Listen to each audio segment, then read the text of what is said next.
Hi வணக்கம்.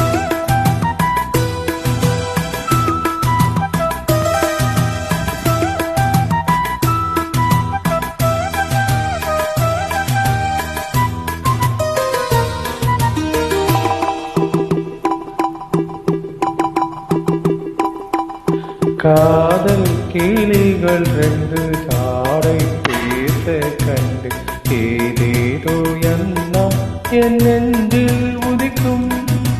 நானும் நீயும் சேர்ந்து ராகம் பாடும்போது நீரோடை போல என் நெஞ்சம் இனிக்கும். இனிய பருவமுள்ள இளங்குயிலே, இனிய பருவமுள்ள இளங்குயிலே, ஏன் இன்னும் தாமதம் மன்மத காவியம் என்னுடன் எழுத. நானும் எழுதிட இளமை துடிக்குது, நாணம் அதை வந்து இடையின தடுக்குது. நாடங்கள் எதற்கடி ஏக்கம் தணிந்திட ஒரு முறை கழுவடி. காலம் வரும் வரை பொறுத்திருந்தால் கண்ணீவள் மலர் கருத்தழுவே